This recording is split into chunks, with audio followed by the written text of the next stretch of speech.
దేవుని వాగ్దానం. ఈ ఉదయకాల సమయంలో ఈ దినం దేవుని వాగ్దానం, ఈ చక్కటి ఆత్మీయ కార్యక్రమానికి ప్రేమతో ఆహ్వానిస్తూ బాగున్నారా? లేచారా? ప్రార్థన చేసుకుంటున్నారా? దేవుని ఆరాధించండి, ప్రార్థన చేయండి. తల్లి విడిచినా తండ్రి మర్చిన మరువని ప్రేమ కలిగిన దేవుడు. చక్కగా 50 దినాలు జరుగుతున్నాయి. రండి బెల్లంపల్లికి ఒకరోజు, 2 రోజులైన పాలు పొంది అక్టోబర్ 16 ముగింపు సభకు వద్దురు. కానీ ముఖ్యంగా దేవుని కనెక్ట్ అవ్వడానికి ఫాస్టింగ్ బ్లెస్సింగ్ అని కాదు, కానీ మీరు ప్రార్థన నేర్చుకోవాలి. మీకు ఆ కనెక్షన్ ఉండాలి దేవునితో. కూడి ఉపవాసం ఉండి ప్రార్థించటకు, దేవుని శక్తి పొందుటకు. రెండవదిగా ఈరోజు ఏం బాధలు ఉన్నారు, ఏ దేశం నుండి, ఏ రాష్ట్రం నుండి, ఏ పట్టణం నుంచి, ఏ గ్రామం నుండి చూస్తున్నారు, దేవుడు నీతో ఉన్నాడు కదా. నీకు ఎలాంటి హాని జరగదు. ఆయన కృప నీకు మెండుగా ఉంటుంది. నిన్ను పిలిచిన దేవుడు నమ్మదగినవాడు. ఏ విషయంలోనైనా ఆయన చూచుకునే దేవుడు. రక్షణ లేని బిడ్డలారా, యేసు రక్షకుడు. మీకోసం ప్రాణం పెట్టిన యేసుకి మీ జీవితాన్ని ఇవ్వండి. ఒక మాట చదువుతున్నాను నేను. మరి 32వ కీర్తన అద్భుతమైన మాట, 7వ వచనం. నా దాగుచోటు నీవే, శ్రమ నుండి నీవు నన్ను రక్షించదవు, విమోచన గానములతో నీవు నన్ను ఆవరించదు. కీర్తనకారుడు, నా దాగుచోటు ఎవరయ్యా? నా చోటు, నాకంటూ ఏది లేదు, నువ్వే. కాబట్టి నన్ను విమోచన గానములు అంటే విమోచించబడిన గానం వేరుంటుంది కదండి.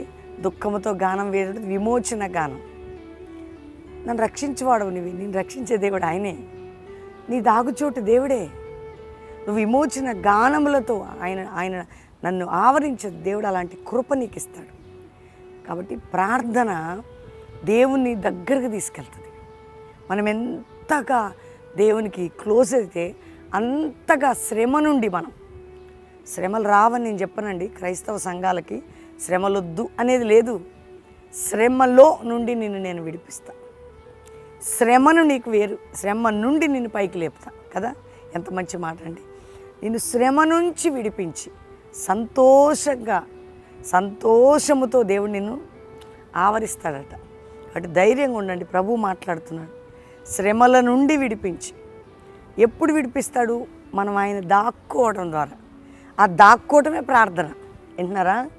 ఆయన దగ్గరికి వెళ్ళడమే ప్రార్థన. నువ్వు తప్ప దిక్కు లేదని ఆయన మీద పడడమే ప్రార్థన. ఆయనని ఇట్లా పట్టుకోవటమే ప్రార్థన. ఆయనని హత్తుకోవటమే ప్రార్థన. కాబట్టి ఈరోజు ప్రభు మాట్లాడుతున్నాడు. ఎవ్వరు డిసప్పాయింట్ అవ్వద్దు. దేవుని వైపు చూడండి. కీర్తనకారుడు ఎట్లా చేశాడో నీ జీవితంలో జరగబోతుంది. కాబట్టి ధైర్యంగా ఉండండి. శ్రమ నుంచి నిన్ను విడిపించి విమోచన సంతోష గానంతో నిన్ను నింపేదను. ఆమెన్. కాబట్టి ధైర్యంగా ఉండండి, ప్రార్థన చేసుకోండి. నేను ప్రార్థన చేస్తున్నాం, నాతో కలిసి ఏకీభవించండి. తండ్రి, ఉదయకాలం ఎంతమంది బిడ్డలు ఈ వాగ్దానం విన్నారో, రక్షణ లేని వారికి రక్షణ, పాప క్షమాపణ, నిత్య జీవం, పరలోకం, పడిపోయిన ఆత్మీయ ప్రాకారం కట్టి, రోగుల్ని స్వస్థపరిచి, వ్యాధిగ్రస్తులను విడిపించి, అద్భుతాలు చేసి, సమస్యల నుండి, మానసిక కుటుంబ పోరాటాల నుంచి, ఆధ్యాత్మిక బంధకముల నుంచి విడిపించండి. రోగులు ఏ రోగములతో ఏ దేశమును స్వస్థపరచు అయ్యా. 50 దినాలు జరుగుతున్నాయి. ఈ ప్రార్థనలో ప్రతి కుటుంబానికి రక్షణ, విడుదల, ఉజ్జీవము, పరిశుద్ధాత్మ కుమ్మరింపు, సంఘాలు పరిశుద్ధాత్మతో నింపబడి అపోస్తుల మినిస్ట్రీ ఒక Jashuva generation లేపయ్యా.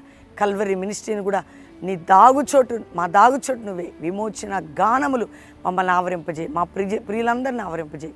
Marriage day, birthday బిడ్డలను బ్లెస్ చేస్తూ వారి కుటుంబ దాంపత్య జీవితాలు, వారి యొక్క ఈ సంవత్సరం వారి యొక్క బర్త్డే సందర్భంగా బ్లెస్సింగ్ ఉండాలి ప్రభా. ఈరోజు ఎవరి సమస్యలు, కోర్టు సమస్య, పిల్లలు లేని సమస్య, అన్ని సమస్యలకు పరిష్కారం ఇచ్చి, భూ సంబంధమైన బంధకాలు, మా డబ్బిత్రులకి చిక్కుబడిన స్థితి నుంచి మమ్మల్ని విడిపించి, పడిపోయిన మా ఆత్మీయ ప్రాకారాలు కట్టి అయ్యా ఒక పరిశుద్ధాత్మ కుమ్మరింపు క్రైస్తవ సంఘాల్లో ఐక్యతనిచ్చి నడిపించమని, మా దేశానికి రక్షణ క్షేమం దయచమని, ఇతర దేశంలో మా ప్రియులందరినీ రక్షించమని యేసునామములో అడుగుచున్నాం తండ్రి.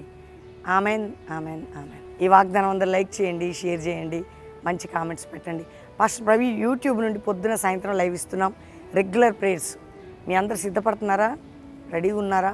50 దినాలు జరుగుతున్నాయి. ఒక 2 రోజుల కొరకన్నా వచ్చి ప్రార్థనలో పాలు పొంది, ప్రార్థన ఆయన దాగుచోటు కదా, ప్రార్థనలోకి వచ్చి బలం పొంది మళ్ళీ మీరు వెళ్ళొచ్చు. అక్టోబర్ 16 ముగింపు సభకి కుటుంబాలుగా బెల్లంపల్లికి రావచ్చు. దేవుడు మీ అందరినీ దీవించినగాక.